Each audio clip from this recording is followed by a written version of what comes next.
Makkah. However, there's actually one interesting verse which we'll get to in a little bit, where it was not revealed in Makkah nor was it revealed in Medina. So this is one of those few verses which was not revealed in either one of the two holy cities. Now, what is the name of the surah? Al-Qasas, it means the stories. So it is jama, it is plural of qissa. Qissa is a story, and qasas means the stories. So Allah subhanahu wa ta'ala obviously is going to narrate some story, at least one in this surah for us. And what makes this, because there are other surahs also that are filled with stories as we've seen in the past. So why is this special? Why is this surah given the name of Al-Qasas? So, of course, there is one specific verse in which Allah subhanahu wa ta'ala talks about, he makes mention of this exact word, and Allah subhanahu wa ta'ala, he says it in the 25th verse of the surah, where if we just skip a little bit ahead into the verse, Allah subhanahu wa ta'ala says, وَقَصَّ عَلَيْهِ الْقَصَصَ. So Allah subhanahu wa ta'ala says, and we narrated these stories, or we told these stories upon him. So, a qissa, a story, is typically told in a chronological order. So you start from the beginning, and then you go to the middle, and all the events that happen to the very end. And as we've seen in many other parts, many other surahs that we've already covered, that Allah subhanahu wa ta'ala will typically tell one part of a story, then skip ahead to another part, then skip back, and then tell it from a different angle, stuff like that. But in this surah, in Surah Al-Qasas, Allah subhanahu wa ta'ala talks about, and he brings the story of Musa alayhi salam. So this is really, because it's a Meccan surah, so Allah subhanahu wa ta'ala talks, this is a Meccan surah, and Allah subhanahu wa ta'ala talks a lot about Musa alayhi salam. So Allah subhanahu wa ta'ala talks about the story of Musa alayhi salam in this story, and he talks about it in a sequential chronological order. So from, the moment where, his mother takes him and she puts him into the basket, and then she puts that into the river, and then his sister goes, and then his sister goes after Fir'aun finds the child, and then this and this happens, and then Musa alayhi salam, he strikes somebody, and then he has to run away, then he has to come back, and then this happens, and all of these things, and then the event with the Pharaoh, all this. So Allah subhanahu wa ta'ala talks about this in order in this surah. So that's what a qissa is. A story is told in order, and Allah subhanahu wa ta'ala specifically does so in this surah. And the surah, it begins with al-huruf al-muqatta'at, which we have already stated previously, that these three surahs, Surah Al-Qasas, and the surah before it, Surah Al-Naml, and the surah before that as well, Surah Al-Shu'ara, all of them began with they began with Ta and Sin, and Surah Al-Shu'ara, and then this surah here as well, Surah Al-Qasas, begin with Ta, Sin, Mim. So the three same letters they begin with, and again, we don't know the meaning of these letters. Now, in this surah, Allah subhanahu wa ta'ala, as we said, he talks about the story of Musa alayhi salam, and obviously it is told to the Prophet sallallahu alaihi wasallam for a variety of reasons. So we will try and find a few parallels, because there are so many parallels between the life of Musa alayhi salam and the life of the Prophet sallallahu alaihi wasallam. That's why Allah subhanahu wa ta'ala has narrated his story time and time again in the Quran. The story of Musa alayhi salam is the most oft-repeated surah, or is the most oft-repeated story. So obviously, there is a reason why Allah subhanahu wa ta'ala is telling the Prophet time and time again the story of Moses again and again, because he's saying, look, you and Musa were very, very similar. So then let's try and find out some of those similarities in the surah, inshallah. Now, we know that Musa alayhi salam, he began to, when he was living in Egypt, right? He was, for example, his father is not mentioned at all. The story when it comes to the father of the Prophet ﷺ, he had passed away before Nabi ﷺ was born. And Musa alayhi salam, he separated from his mother at a young age. Prophet ﷺ, his mother passed away at a young age. And his mother, she was, afraid for Musa alayhi salam, what would happen to him, how would the people of Misr, deal with that child. And surprisingly, the Pharaoh is the one who took him into his house, and then he took care of him. So the same people who were taking care of the Prophet ﷺ, they were, what kind of people were they? That, they were pagans, they were idol worshippers, and eventually they would turn on the Prophet ﷺ. Eventually, but for now, they're taking care of him, they're proud of him, that, he's, from our tribe, our clan. They were very, very proud to have the Prophet ﷺ. They gave him such a nice name, Muhammad. It means, the one who is praised, or the one who praises often. So they gave him such a nice name. They were proud to have him as part of their family, just like the Pharaoh was proud to have, Moses as a part of his family. But then eventually he would turn against Musa alayhi salam, and then, eventually the pagans would turn against the Prophet sallallahu alaihi wasallam. And Musa alayhi salam, he was raised in the house of the Pharaoh, and how, even though it's a prophet is being raised in the house of this man, the man dies on kufr, the man dies on disbelief. The Prophet sallallahu alaihi wasallam, he's raised almost in the house of Abu Talib, of his uncle, who was the father of Ali radiallahu anhu. He's raised in the house of Abu Talib, he's raised at the hands of Abu Talib, but then what happens with Abu Talib is that he also dies as a disbeliever, and Allah subhanahu wa ta'ala makes mention of that in this surah as well. The final end of Abu Talib, he makes an allusion to that, so we'll talk about that in just a moment. And we know that Musa alayhi salam, his people, the Bani Israel, the tribes, the Jewish tribes that were living in Egypt at that time, they were enslaved by the Pharaoh and by his mala, by his upper echelon of society, by his wazara and his viziers and his armies and all those people. They're the ones who had enslaved the Jewish tribes during the time of the Prophet sallallahu alaihi wasallam, who were his primary adherents to his religion, the ones who were the first to accept, were enslaved themselves. So they were the ones who had been enslaved and really pushed down into the lower rungs of society by the pagans of Mecca. And they were the ones who were the first followers of the Prophet ﷺ, and that was one of the attacks that they had placed against the Prophet ﷺ. Oh, your followers are slaves. Shouldn't you have noble people as your followers? And they did have noble people. Abu Bakr radiallahu anhu, Uthman ibn Affan radiallahu anhu, Umar ibn al-Khattab radiallahu anhu, all of these people and more, they were definitely the noblemen of the time as well. So these are just some of the similarities between the two stories, and like we said, there's so many that we can go into, and there's actually one verse from the beginning and one verse from the end that I want to get into, which I said the verse that was not revealed when Nabi Sallallahu Alaihi Wasallam was in Mecca or in Medina.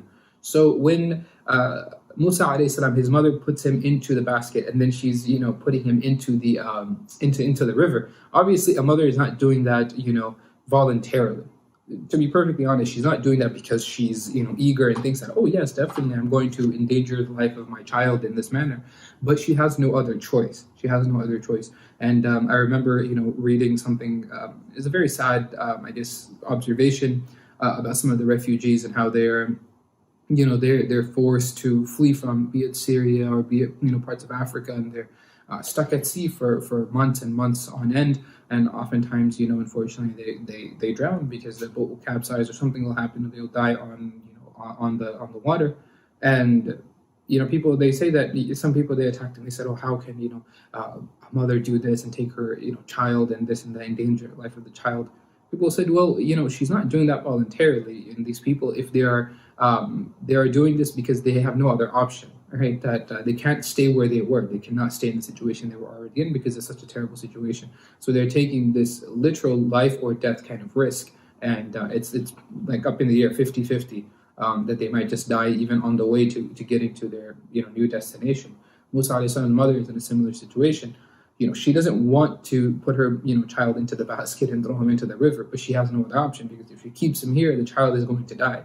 So she says that, okay, well, at least he has, somewhat chance of survival if we do this.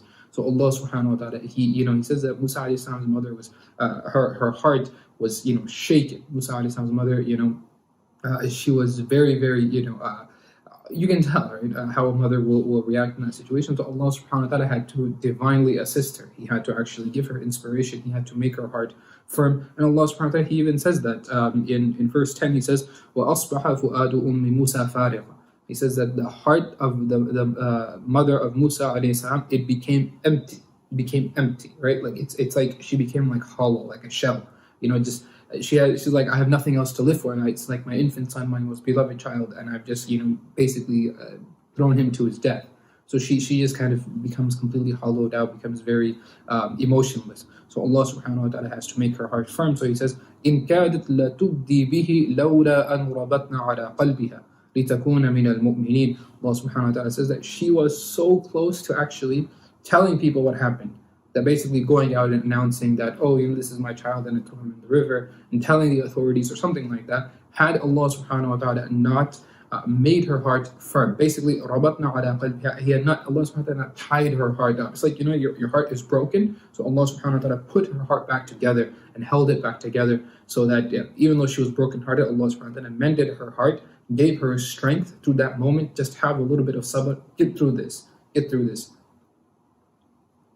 And then she was able to get through that, that very, very difficult moment, very difficult test for her at that moment in her life.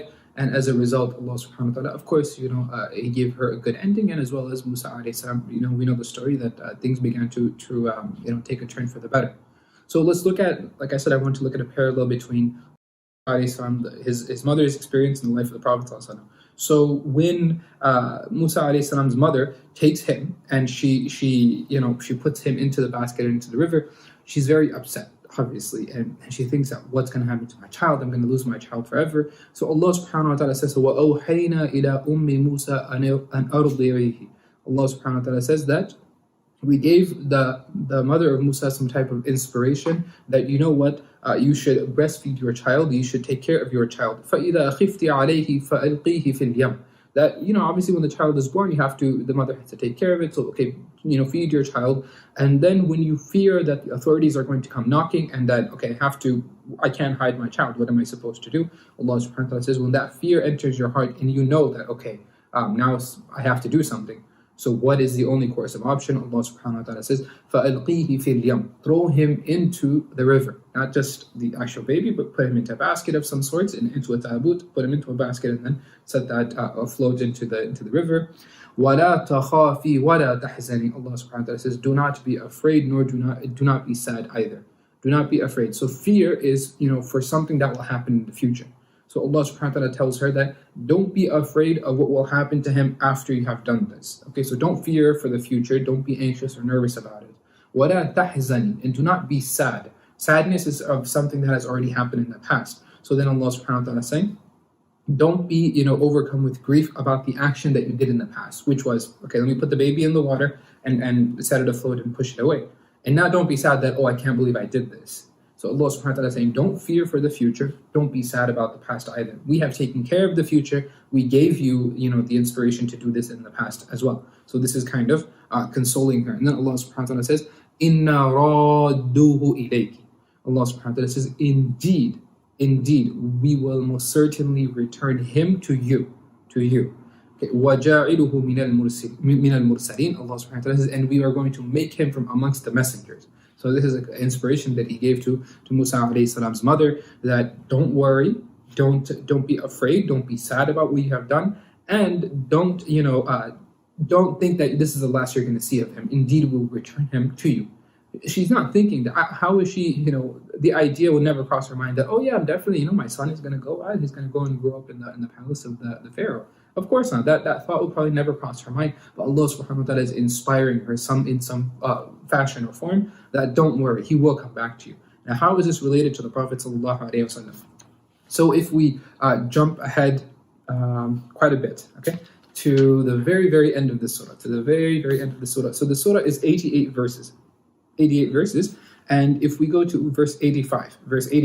So this verse, according to some scholars, and Ibn Abi Hatim, he narrates from Al-Dhahhak, rahimahumullah, that when the Prophet ﷺ had left Mecca, so he had commenced the hijrah, and he had arrived at Juhfa. So this is before the Prophet ﷺ, arrived to Medina. He had stopped in a place called Juhfa, and when he had stopped there, he was clearly sad. It's not like the Prophet ﷺ was eager to leave Mecca. We should get this idea, oh, Nabi ﷺ gladly left Mecca. No, that was a place that he was, very much sad to leave from. And, even when he was leaving, the Prophet ﷺ, he turned around, he addressed Mecca, he says that had I not been, taken out from you, and had I not been forcefully removed, I would have never left you. Nabi ﷺ loved Mecca greatly. As house of Allah subhanahu wa ta'ala is there, it's a very sacred place, and Nabi ﷺ, he had grown up there. He loved the city greatly, and it is a sacred place. It's the place where Ibrahim alayhi salam, he himself he built the Kaaba, and many prophets came there, not just Ibrahim alayhi salam and Nabi sallallahu alaihi wasallam. Many prophets came there to make the Hajj, according to scholars, that there are prophets who are buried underneath that ground as well, according to some scholars. So when the Prophet sallallahu alaihi wasallam, he arrives right before he gets to Medina, then that he is obviously feeling that sadness and he's feeling that grief. So Allah subhanahu wa ta'ala, he consoles him, sallallahu alaihi wasallam. And what does he say? إِنَّ الَّذِي فَرَضَ عَلَيْكَ الْقُرْآنَ لَرَادُّكَ إِلَى مَعَادٍ. Allah subhanahu wa ta'ala says, the one who was obligated to, who has given you this book, who has given you this message, he will surely return you back to that place. He will surely return you back to that place. And he is consoling the Prophet sallallahu alaihi wasallam. Just like Musa alayhi salam's mother was consoled that your child that you're giving away now, we are going to return him to you. Don't worry. So the Prophet ﷺ is consoled that don't worry, we are going to send you back to Mecca. The Prophet ﷺ had just left Mecca. He had just left with a handful of his companions who had been there in Medina. He was not thinking that, oh, I'm going to walk in as a victor. And we know the difficulties and hardships that Nabi Sallallahu Alaihi Wasallam went through right after arriving in Medina, the battles and all of this, and putting up with the tribes of the Jewish people who are living there, putting up with the Munafiqun, putting up with the Ahzab, all of these things Nabi Sallallahu Alaihi Wasallam dealt with. He was not thinking that, oh, I'm going to walk in victorious, but Allah subhanahu wa ta'ala told him that indeed we will surely return you to Makkah. It's a promise that Allah subhanahu wa ta'ala made Nabi Sallallahu Alaihi Wasallam before he even entered into Medina, that don't worry, one day you will go back. And then he says, قُلْ رَبِّي أَعْلَمُ مَنْ جَاءَ بِالْهُدَى وَمَنْ هُوَ فِي ضَلَالٍ مُبِينٍ. Say this, O Muhammad sallallahu alaihi wasallam, that my Lord is more knowledgeable about the one who has come with guidance, and he is the one who knows the person who is misguided and completely lost. And Nabi sallallahu alaihi wasallam, obviously at this moment, he is anxious about what the future holds. If you make a big step in your life where you basically leave behind your entire past life and then you move somewhere, another part of the world, another part of the country, that's a big step. But today we have the opportunity to kind of plan for it, and we have the opportunity to, research where we're going and what we're going to do, and all of these things. That wasn't the case back then. That was not really the case where, I know exactly what's going to happen. Let me go scout the place out, stay there for a few months, or let me get in touch with people there, and let me, learn the language and the food and all these things. It wasn't like that. It was a big risk and a big sacrifice to make something like Hijrah, which we talked about when the Muslims had first traveled from Mecca to Abyssinia. Some Muslims had traveled to Habasha, which is modern-day Ethiopia. It was a big deal for them. So in this same manner, Nabi Sallallahu Alaihi Wasallam, when he went to Medina, he was anxious. So what does Allah subhanahu wa ta'ala, he gives him that, that calming and soothing, advice that it's okay, or that promise, basically, not an advice, a promise that you're going to return. So just like he told the mother of Musa alayhi salam, Allah subhanahu wa ta'ala says, وَلَا تَخَافِي, don't be afraid for what the future holds. So then he subhanahu wa ta'ala is, similarly consoling the Prophet sallallahu alaihi wasallam, don't be afraid for what the future holds for you. وَلَا تَحْزَنِي, which he had told her, which Allah subhanahu wa ta'ala had told her as in Musa alayhi salam's mother, don't be afraid for what you did, or don't be sad about what you did in the past. So he's telling Musa alayhi salam, or the Prophet sallallahu alaihi wasallam, again, another consolation. Nabi sallallahu alaihi wasallam should not be sad about the life that he left behind in Makkah, which is, obviously the Prophet sallallahu alaihi wasallam, as we spoke about yesterday, he was, very much grieved at the fact that his people would not listen to him. Those are his people, the people that he grew up with, people he has known his whole life for 40, 50 years, he's known them so well, and they, all of a sudden have kicked him out. So Allah subhanahu wa ta'ala is consoling him and saying, don't worry, don't worry. And so these are just a couple of the powerful parallels between the two. And we mentioned a little bit earlier that, the Prophet sallallahu alaihi wasallam, he grew up in the house of Abu Talib, and Abu Talib passed away as a disbeliever. And just like, Musa alayhi salam grew up in the house of the Pharaoh, and the Pharaoh passed away as a disbeliever as well. And when Abu Talib passed away, the Prophet ﷺ was greatly grieved, because he had gone, and we know this story, it's a very famous story. The Prophet ﷺ, he had gone to Abu Talib at his deathbed, and he wanted to sit right next to him, but Abu Jahl had gotten there first. He had beaten the Prophet ﷺ to sitting next to Abu Talib, and then he had begun to, basically kept the Prophet ﷺ away from sitting right at his head, right by him, and advising him at the moments of his death. The Prophet ﷺ got a few last words in, and he tried to convince his uncle, why don't you just say this? And it was so silly, the reason why his uncle did not say those words. Abu Talib, it was such a silly thing. He says that, I would say these words to console you. My son, my nephew, I am, so willing to say these words just because I know they will make you happy. This is the love that Abu Talib had for the Prophet. I'm ready to say it, but I don't want people to say that, Abu Talib was afraid of death, and as a result, he turned away from the religion of his forefathers, that he was afraid of death, so he changed his mind at the last moment. And it was such a silly excuse he gave. He says that I don't want the young women of the Quraysh of Mecca, the young girls of Mecca and Quraysh, to make fun of me. I don't want them to make me the butt of the joke, or to make jest of me. Think about, how is that in any sense logical? You're on your deathbed, you're an old man, you're about to pass away. You are never going to hear what they're going to say about you. This notion of a legacy or something, you're dead. You have other things to worry about. You're going to be in the grave. You got an afterlife to worry about. Meanwhile, you're concerned about what people will say about you after you're gone. What's the big deal if they talk bad about you then? It's not going to hurt you. You're not going to hear anything So what's the big deal? And yet he's saying that, no, I don't want to change, even though he knows. He knows that the Prophet ﷺ is on haqq. He obviously, if he didn't know that, he wouldn't have supported him so much. But he knows his own sons, he encouraged them to become Muslim. Ali radiallahu anhu becomes Muslim, and Ja'far radiallahu anhu becomes Muslim, and Aqil radiallahu anhu, they become Muslim. All of these, three of his sons, they become Muslim, and he had four sons. And there's a difference about Talib, about whether he accepted. I think most scholars say that he did not accept Islam, because I think he had passed away earlier or something. But 3 out of his 4 sons had become Muslim. So clearly he knows that the Prophet ﷺ is on the right path, but he refuses to accept just because he's afraid of what people will say. Yeah, sure, sticks and stones may hurt, but you know what, words will never hurt me.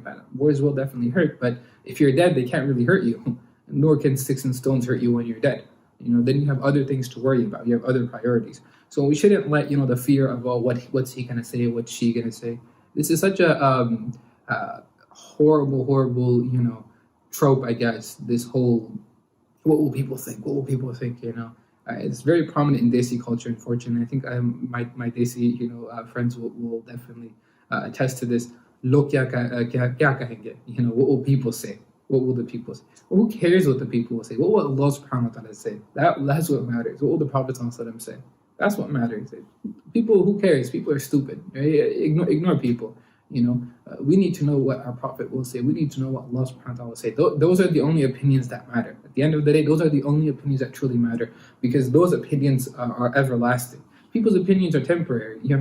Somebody can hate you today, and tomorrow you can buy them a nice gift and they'll become your best friend. Honestly, that's how people are, right? But you can't bribe Allah subhanahu wa ta'ala. You can't bribe the Prophet sallallahu alaihi wasallam.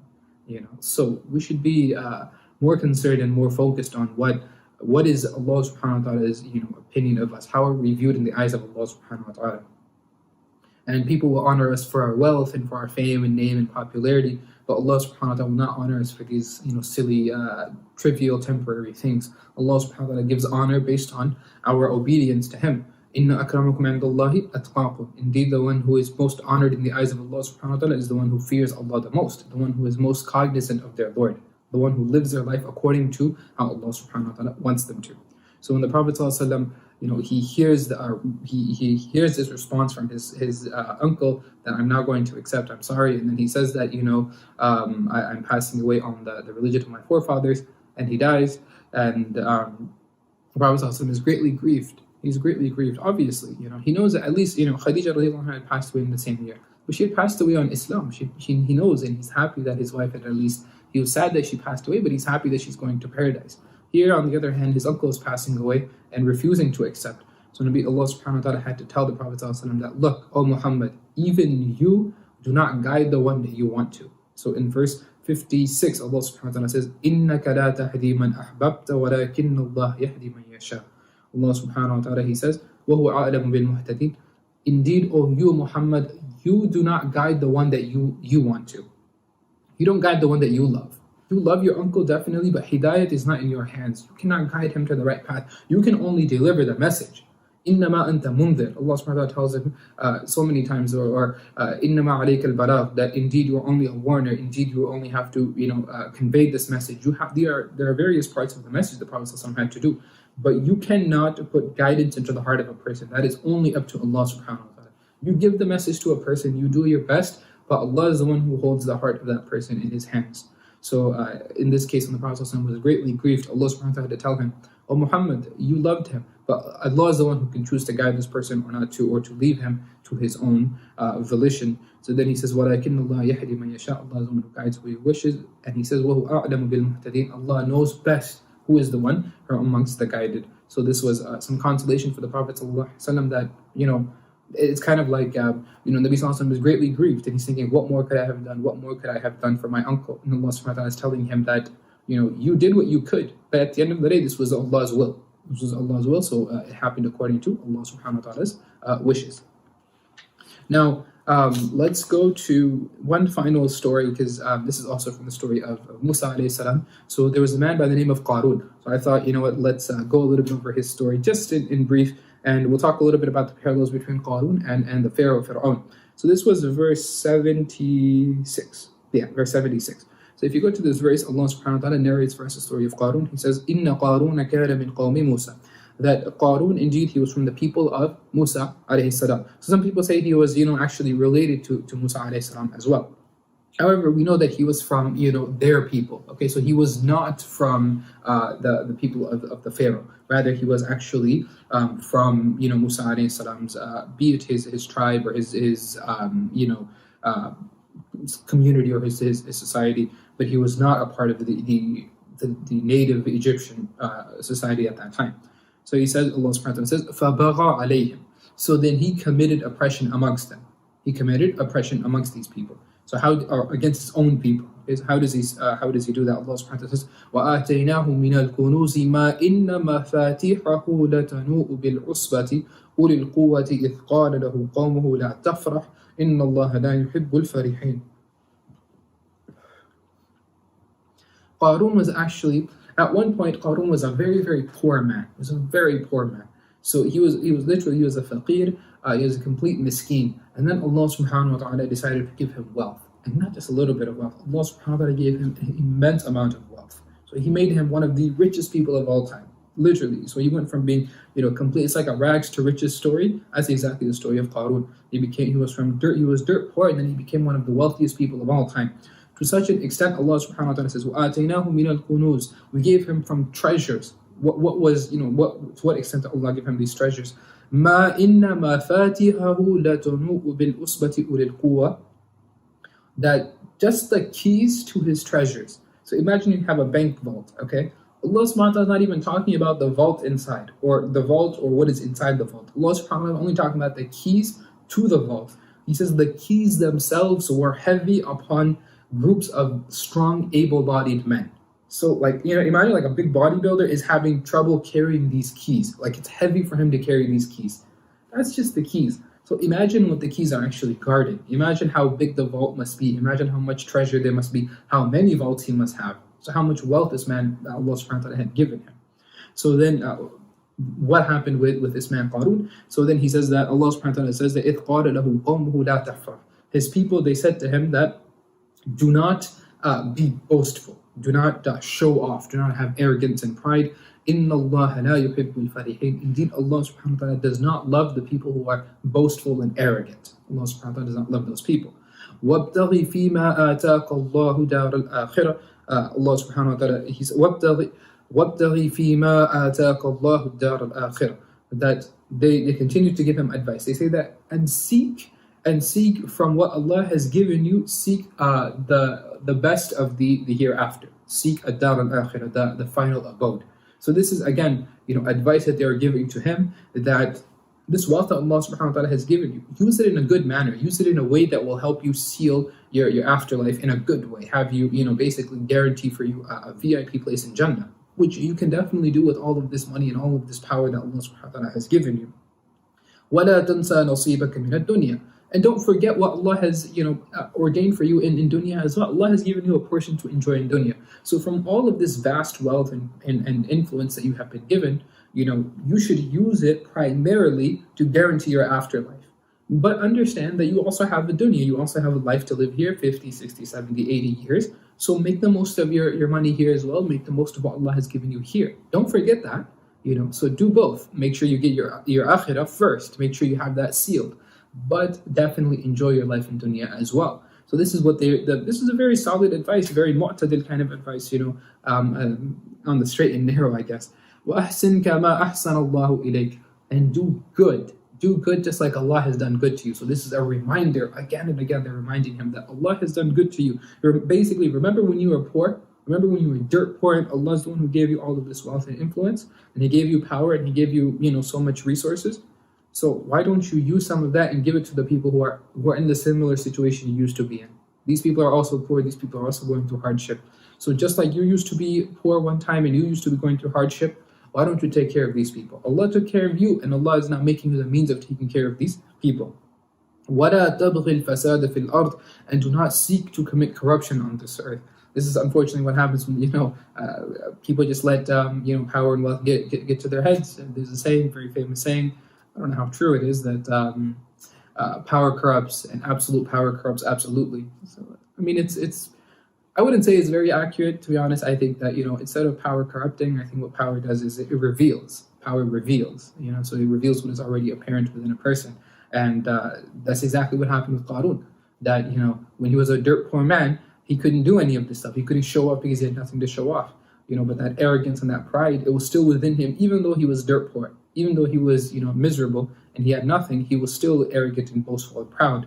And then when he finally had the money and he finally had, the influence and the power, then he decided, oh, now I can actually show it off. So it just, made apparent that power and wealth, just made apparent what was already hidden deep inside. Inna Allah la yuhibbul mufsidin. Allah subhanahu wa ta'ala does not like the people who commit corruption on the earth. And Allah subhanahu wa ta'ala continues, says, قَالَ إِنَّمَا أُوتِيتُهُ عَلَىٰ عِلْمٍ عِنْدِي. So how does Qarun respond to these people? And look at this, what happens when a man forgets where he came from. He forgets his origin story, right? That I used to be nothing and today I am something. So he decides to lie against Allah subhanahu wa ta'ala. He tells his people, قَالَ إِنَّمَا أُوتِيتُهُ عَلَىٰ عِلْمٍ عِنْدِي. Indeed, I was given all of this because of knowledge that I have. I'm a smart man, okay? I made these wise investments and all of this, and I got all of this because of my own intellect and because of my own abilities and capabilities. Not because God gifted it to me. This is all my own doing. أَوَلَمْ يَعْلَمْ أَنَّ اللَّهَ قَدْ أَهْلَكَ مِنْ قَبْلِهِ مِنَ الْقُرُونِ مَنْ هُوَ أَشَدُّ مِنْهُ قُوَّةً وَأَكْثَرُ جَمْعًا. Allah subhanahu wa ta'ala says that, does this man not know? Like, in all of his boastfulness and his arrogance, does he not know that Allah subhanahu wa ta'ala has destroyed people who came before him, who are stronger than him and who are wealthier than him and who are way, way, way more powerful than this man? This guy is nothing compared to the people that Allah has taken care of before. The people who came before him, they could crush this guy, under the heel of their shoe. Right? And even today, we are hearing stories about people becoming, trillionaires and, multi-billionaires. Jeff Bezos is, slated to become the world's first trillionaire. You should look at the wealth of the people who came prior generations. Just look at, Mansa Musa. Just look at, the amount of wealth that this man was given. Allah subhanahu wa ta'ala gave him such a vast amount of wealth that when he traveled from his home to Mecca and then he returned back, this was a several years journey. During that amount of time, he gave so much wealth, he gave out so much gold as gift to these people that he met in his travels, that the price of gold actually fell during his time. Imagine that's how generous he was. So that man was wealthier than this Bezos of today. There are people during the time of the Greeks who were their wealth was beyond measure. They were even wealthier than this man Manson would say that we just talked about right now. You should read about these people, some of the wealthiest people. The wealthiest athlete of all time was a chariot racer from the I believe the Roman Empire. So Allah subhanahu wa ta'ala has taken care of those people. And he took care of people who came even earlier than them, much, much before them. Today, for us to get like a diamond or a ruby or something, even a small one, we think, oh, this is so special, this is such a big deal. There were people, thousands of years ago, they used to have rubies and emeralds and diamonds in size like, of our heads, this big. And today, in India, they still have some of those vaults that are still closed off. You should read about them. It's very interesting. It's a very complicated name, so I'm not going to say it. It's like 20-letter name. But some of the vaults that are still there in India, and they have treasures that are worth trillions of dollars within. So all of this, Allah subhanahu wa ta'ala says we took care of all of those people. So don't think that you're some big shot. We've taken care of people who are much, much greater than you. So, وَلَا يُسْأَلُ عَنْ ذُنُوبِهِمُ الْمُجْرِمُونَ. Allah subhanahu wa ta'ala says the criminals are not asked about their sins. Because Allah knows that these people, they've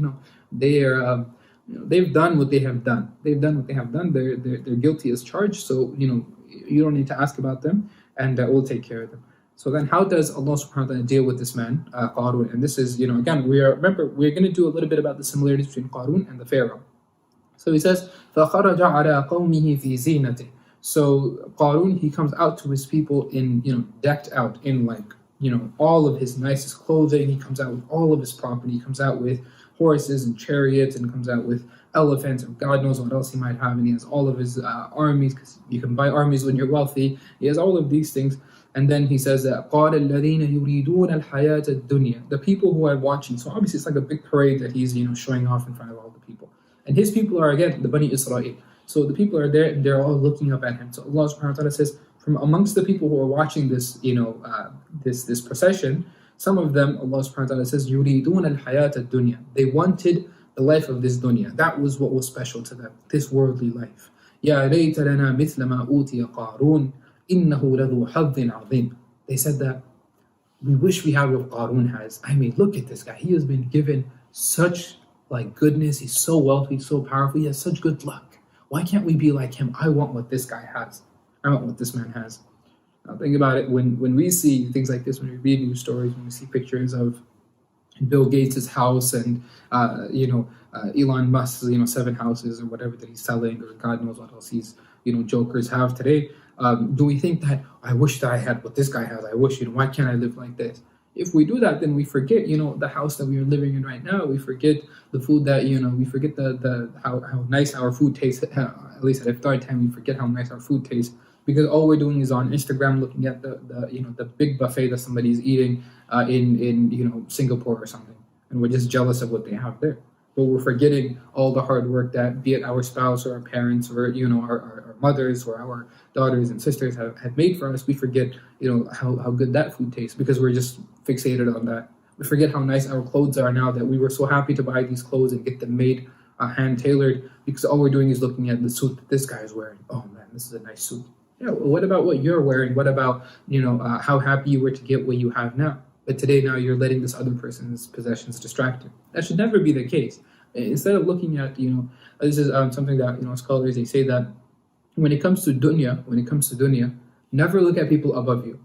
Never look at people above you in dunya. Always look at people underneath you.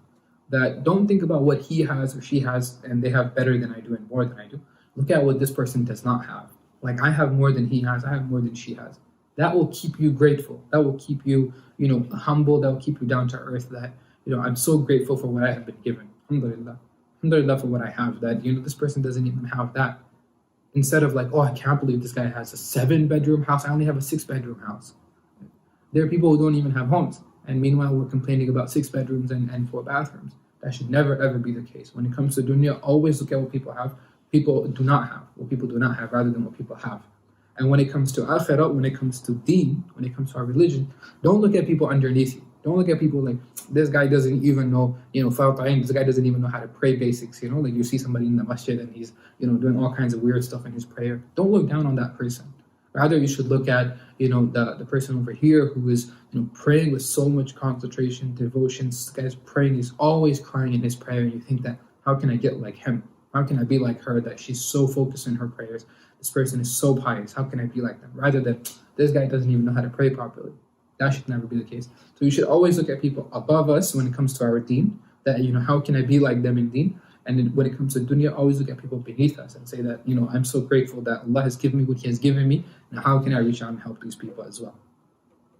So Allah subhanahu wa ta'ala criticizes those people. He just criticizes them and alludes to the saying that they made, that people are fools to be desiring this temporary dunya.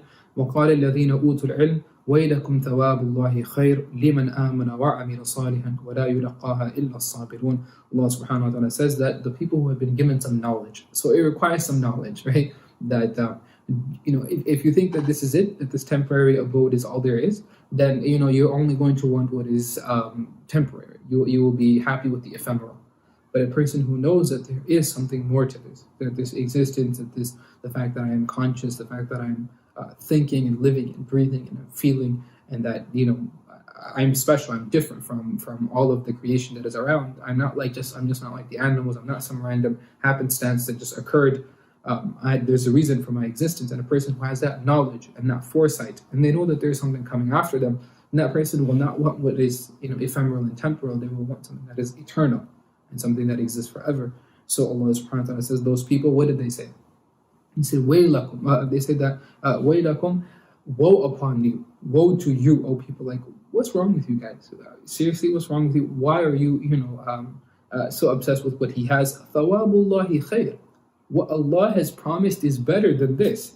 لِمَنْ آمَنَ وَعَمِلَ صَالِحًا. For the one who has belief and the one who has done good deeds, then that person, they should look forward to what Allah subhanahu wa ta'ala has promised for them.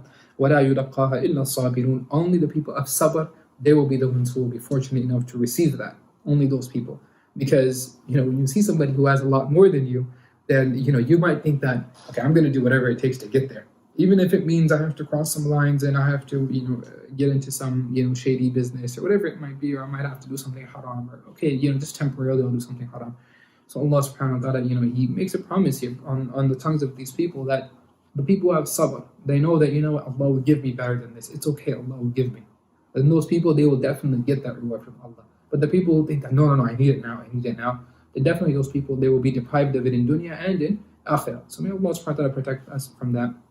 And then, now here is, another, again, I don't want to jump the gun here, but let's just talk at the very, let's conclude the story of the story of Qarun. How does he conclude? Now that he's, making his way through his people, there are those people who are, vying, and they're jealous of him, what he has in dunya. The other people are thinking that, man, this guy is so deluded, and these other people are so confused, they don't know that akhirah is better. فَخَسَفْنَا بِهِ وَبِدَارِهِ الْأَرْضِ. Allah subhanahu wa ta'ala says that at this moment, when he is at his most arrogant, the moment when he is showing off to everyone and he thinks that I have all that I could ever hope for and I'm better than everyone, Allah subhanahu wa ta'ala said, at that moment, we opened up the earth. We opened up the earth and we swallowed him into the earth. So it's like a sinkhole or some kind of earthquake. It opened up, and all of his possessions, everything that he had, because all of his wealth was with him at that moment. He had really taken all that to show to everyone what I have. At that moment, Allah subhanahu wa ta'ala opens up the earth and it swallows him whole. He says, فَمَا كَانَ لَهُ مِنْ فِئَةٍ يَنْصُرُونَهُ. He did not have anyone, any aid, any assistance that could help him in this moment.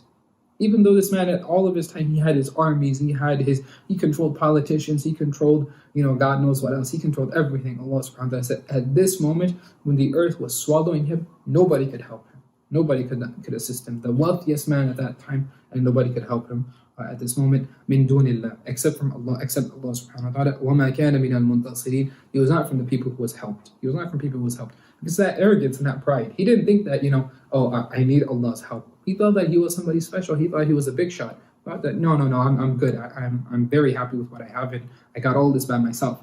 So he did not even turn to Allah subhanahu wa ta'ala and seek his assistance. Now we see, I'm sure you guys have already seen some of the parallels now at this moment between Qarun and Fir'aun. So Qarun was from the people of Musa alayhi salam. Fir'aun was from outside the people of Musa alayhi salam. He was, from the people who was oppressing the Bani Israel. Whereas Qarun, though he was from Bani Israel, he was still oppressing his people. So this is an internal enemy, this is an external enemy. Now, the Pharaoh was filled with pride and he was filled with arrogance. Qarun was filled with pride and he was filled with arrogance. Fir'aun, he owned, so much property and wealth and all of these things. What helped him at the end? Nothing. His army was destroyed along with him. Qarun, all the armies that he had bought and all of the whatever it might be, the socialites and the influential and powerful people who were surrounding him at that moment, they went with him into the earth. They were also destroyed at that moment. Fir'aun was drowned on water. Qarun was drowned in earth. So the water opened up and it was already open, and then it was crushed down upon the Pharaoh and he drowned in water. And then Qarun himself, he was sunk into the earth. It was opened up and he was swallowed into the earth. And Allah subhanahu wa ta'ala, he made Fir'aun an example.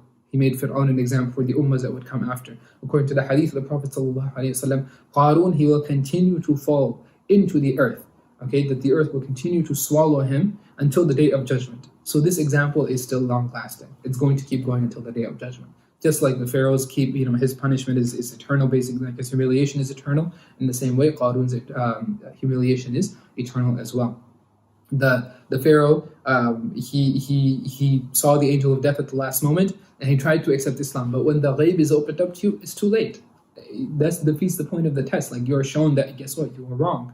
Now you can't say that, I changed my answer. No, it's too late. He tried to seek assistance, and Allah subhanahu wa ta'ala did not accept that. At that moment, Qarun himself, though he had everyone around him, nobody could assist him. These are just some of the parallels between the two of them, that, Musa alayhi salam gave da'wah to a people who were from outside his people, from outside, and they did not accept. Musa alayhi salam tried to, invite a person who was within his own tribe and his own people, and they still did not accept. Nabi sallallahu alaihi wasallam himself went through similar situations. He had given da'wah to the people from inside his own community. Who was that? That was the people of Mecca, and they did not accept. So what did Allah subhanahu wa ta'ala do? He told Nabi sallallahu alaihi wasallam, okay, leave your people and go to another people. People of Yathrib, people of Medina were not the Prophet sallallahu alaihi wasallam's people at first. Eventually, Nabi sallallahu alaihi wasallam, he made that his home. So then Nabi sallallahu alaihi wasallam, he goes to Medina, and they did accept. This is a big difference from the story of Musa alayhi salam, that he invited people from outside and people from inside. And that person from outside refused to accept, the people from inside refused to accept. And then Nabi sallallahu alaihi wasallam, when he invited the people from inside, they refused to accept, the people from outside, they did accept. these are some of the similarities between the stories, and there are so many, and I'm sure that I've missed quite a bit of them. But it goes to show that the Prophet ﷺ was, again, he was consoled and he was told these things. Allah subhanahu wa ta'ala told them that definitely you're in a unique situation in your life. However, let's look at some of the situation that Musa alayhi salam and his people went through, and the parallels between your lives. That Musa, he was kicked out of his tribe, he was kicked out of his home. He had to flee to another place, and then eventually he came back. And not only did he come back, but he came back victorious, and he won over Misr, and then he took his people and he helped them escape from the clutches of the Pharaoh and from misguidance and loss. And the Prophet ﷺ is told that today you are leaving, you are being run out of your town, just like just like Musa was run out. In the same way, you are run out of Makkah, and you will get to Medina. You will rest there comfortably. You will gain support, and then when you gain that support, eventually you will come back and you will save your people, which is what Prophet ﷺ did. He came back from Medina. He comes to Makkah. He saved his people from the clutches of paganism, from the al-Talad and from that Jahiliyyah, and he helped them escape from that darkness, just like Musa ﷺ did with Bani Israel, that he eventually helped them escape from the Pharaoh. So this is a wonderful surah. I would highly recommend that we read the translation, that we read the tafsir and the explanation of this surah, and we try to just ponder and think about this. So why does Allah subhanahu wa ta'ala telling this story in such a manner? How does it relate to the Prophet ﷺ? And then how does it relate to me? How does it relate to me as well? So may Allah subhanahu wa ta'ala give us tawfiq, and may Allah subhanahu wa ta'ala give us a deeper understanding of the Quran, and may He keep us connected to the Quran long after Ramadan has passed. وآخر دعوانا الحمد لله رب العالمين جزاكم الله خيرا والسلام عليكم.